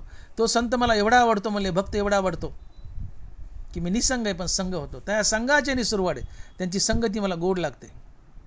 तया संगाचे निसुरवाडे, मला या संताची संगती गोड लागते, वैष्णवाची संगती गोड लागते. वैष्णवा घरी देव सुखावला, वैकुंठ सोडून संत सदनी राहिला. तो पहावा हे मज डोहाळे म्हणून अचक्षुषी मज डोळे, हातीचे नि लीला कमळे पूजवता येते. काय बोलतात ज्ञानोबराय बघा. तो पहावा, देव बोलतायत त्या संताला, संत मला पहावा वाटतो, भगवान बोलतायत तो पहावा हे मज डोहाळे म्हणून अचक्षुषी मज डोळे. मला डोळे नाहीत, पण मी डोळे धरून येतो, त्याला पाहण्याचे मला डोळे लागतात, आणि माझ्या हाताच्या कमळाने मला त्याची पूजा करावी वाटते. हातीचे नि लीला कमळे पूजवता येते. तो पहावा हे मज डोहाळे, मज अचक्षुषी डोळे.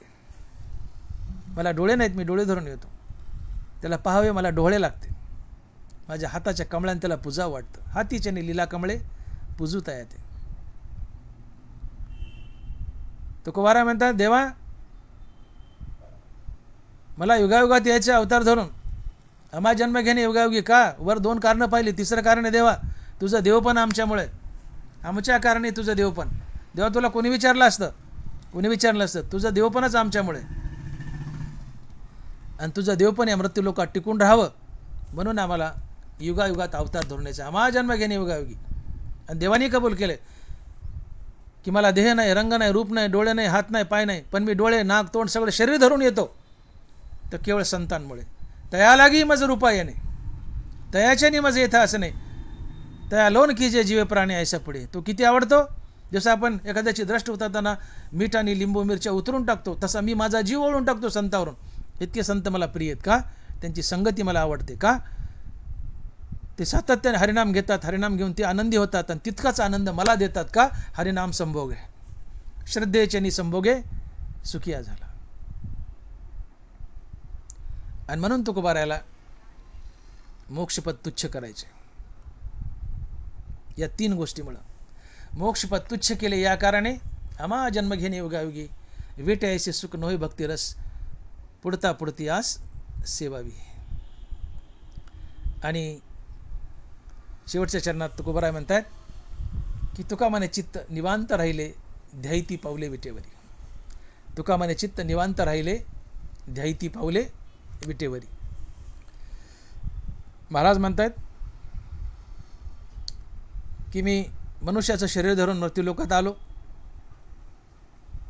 संत कार्य केलं, अर्थात अवतार कार्य केलं, भक्तीचा आनंद लुटला, मी आनंदी झालो, तुला आनंदी केलं देवा. तू निर्गुण निराकार होता, तू निर्गुण निराकार होता, तुला मी सगुण साकार बनवलं, रूपाला आणलं.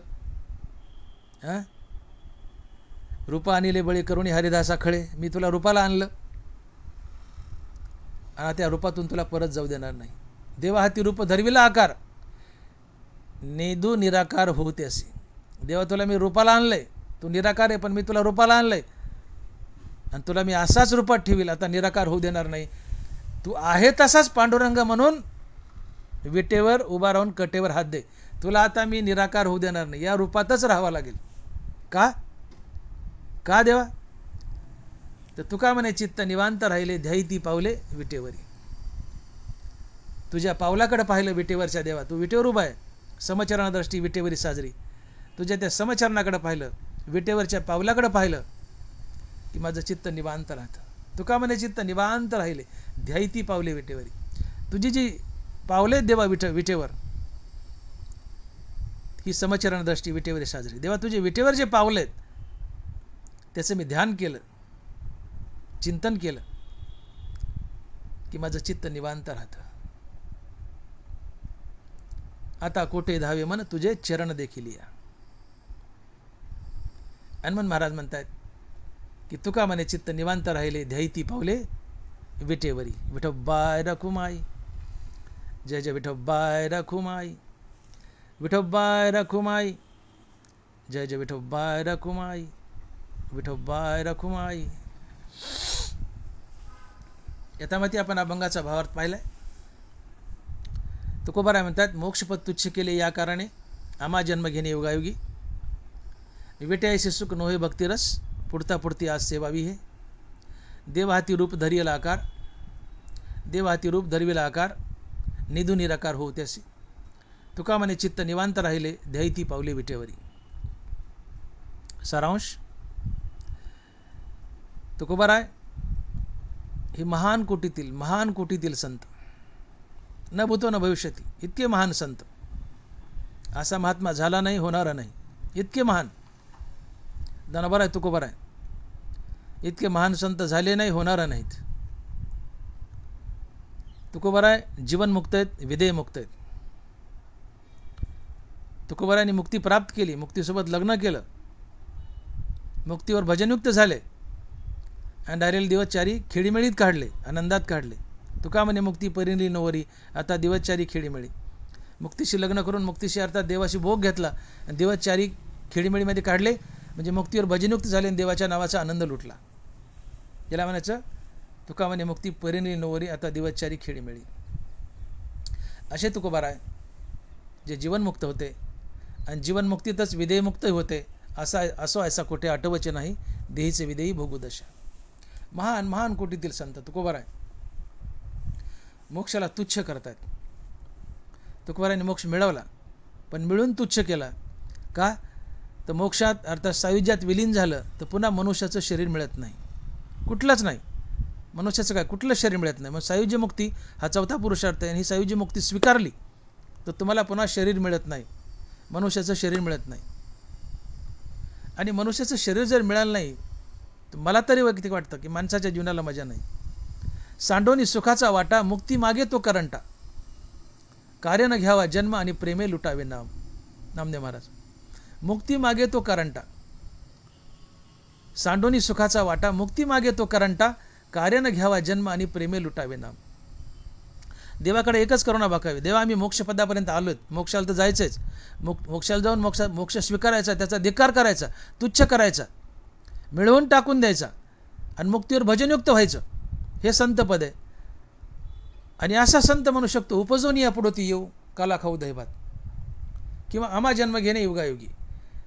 असा तुकोबारायासारखा महान संत ज्यांनी मुक्ती मिळवली, मिळून तिचा धिक्कार केला, तिला तुच्छ केलं, मुक्तीवर भजनयुक्त झाले, असे तुकोबाराय मनुष्याचा देह धरून स्वइच्छेने संत म्हणून मृत्यूलोकात येतात, संत कार्य करतात, अवतार कार्य करतात, विठोबाच्या नावाचा प्रसार करतात, लोकांच्या मुखात नाम देतात, कीर्तन प्रवचनाचा प्रसार करतात, नामाचा प्रसार करतात आणि या नामातून कुळाचार वाढवतात, जगतामध्ये सुख शांती, धर्म आणि सुख शांती नांदवतात, समाज सुखी करतात, समाजाला गाईडलाईन देतात, मार्गदर्शन करतात. अवतार कार्य संपलं की निघून जातात. आले घरच्या वैकुंठी, जिथून आले तिथं निघून जातात. असे तुकोबाराय मोक्ष मिळवून मोक्षाला तुच्छ करतात, मुक्तीवर भजनयुक्त बनतात. आणि याचं कारण सांगतायत की मोक्षाला मी का तुच्छ केलंय, तर आम्हा जन्म घेणे युगायुगी. मला युगायुगात प्रत्येक युगात जन्म धरून यायचे, संत म्हणून यायचे, मनुष्याचं शरीर धरून संत म्हणून यायचं, संत कार्य करायचे, अवतार कार्य करायचे. आणि ते करत असताना मला देवा तुझ्या नावाचा गोडवाई लुटायचा आहे. कारण तुझं नाव म्हणजे भक्तिरस, हे अवीट आहे, अति गोड आहे. भक्तिरस रसासारखं गोड काही नाही. भक्तिरसापुढे ब्रह्मरसही फिका आहे. देवा तुझ्या नावासारखं गोड काही नाही. रामरसाची चवी आणि करस रुचती किवी. देवा विश्वात सगळ्यात गोड काय, तर तुझं नाम आहे, राम नाम गोड आहे, तोच भक्तिरस आहे. आणि तो मला चाखायचा आहे, तो अवीट आहे, निरंतर खावासा वाटतो. आणि हा भक्तिरस अर्थात नाम, तुझं नाम मी घेईल आणि नाम घेऊन मी आनंदी होईल. आणि देवा तितकाच आनंद मी तुलाही देईल. आणि म्हणून हरिनाम किंवा रामनाम हे संभोग आहे. हरिनामानं संत जितका आनंदी होतो तितकाच आनंद देवाला मिळतो. आणि म्हणून हरिनाम हा संभोग आहे. देवा मी हरिनामाचा आनंद लुटेल, देवा मी हरिनामाचा आनंद लुटेल आणि तितकाच तुला आनंदी करेल. मी समाधानी होईल, देवा तुलाही समाधानी करेल. आणि म्हणून संत हे जगतात भगवंताला सर्वात प्रिय आहेत. आणि देवा तुला आता आम्ही संत बनून आलो, देवा तर तुला आम्ही आकाराला आणू. तुला आकार नाही, रंग नाही, रूप नाही, तू निराकार आहे, पण तुला सगुण साकार करू. तुला आम्ही कृष्ण करू, राम करू, विठ्ठल करू, पांडुरंग करू, विटेवर उभा करू आणि करकटेवर ठेवून तुला कायमचं त्याच्यावर बांधून ठेवू. तुला आता आम्ही निराकार कधीच होऊ देणार नाही, सातत्यानं आकारात ठेवू. तुला निर्गुण निराकार होऊ देणार नाही, आम्ही सगुण साकार ठेवू. तुझी पूजा करू, तुझी भक्ती करू, तुझ्या पायाकडं समचरणाकडे आम्ही बघत राहू. आणि तुझ्या समचरणाकडे बघितलं की आमचं चित्त निवांत राहतं. आणि चित्त निवांत राहणं हे समाधान असतंय.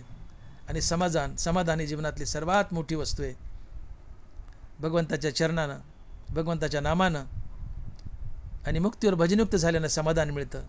आणि म्हणून ज्ञानोबा म्हणतात की गुरु तेथ ज्ञान, ज्ञानी आत्मदर्शन, दर्शनी समाधान अति जैसे. श्रीगुरूच्या कृपेने आत्मज्ञान, आत्मज्ञानानं समदृष्टी, समदृष्टीने संतपद, समाधान, अद्वैतात गेल्या समाधानी ज्ञानोत्तर वस्तू आहे. मुक्तीवर भजनयुक्त झाल्याने समाधान मिळतं, हरिनामाने समाधान मिळतं. सर्व काळ नामचिंतन मानसी समाधान, मानसी समाधी. हे भगवंताच्या चरणावर दृष्टी स्थिर ठेवल्यानं समाधान मिळतं, हरिनामाने मिळतं. आणि म्हणून देवा तुझ्या चरणावर आम्ही दृष्टी स्थिर ठेवू, त्याने आमचं चित्त निवांत राहील, आम्ही समाधानी राहू. आणि म्हणून महाराज म्हणतायत की तुका म्हणे चित्त निवांत राहिले, दैती पावले विटेवरी. ज्ञानेश्वर माऊली, ज्ञानराज माऊली तुकाराम. जय विठ्ठल, जय जय विठ्ठल.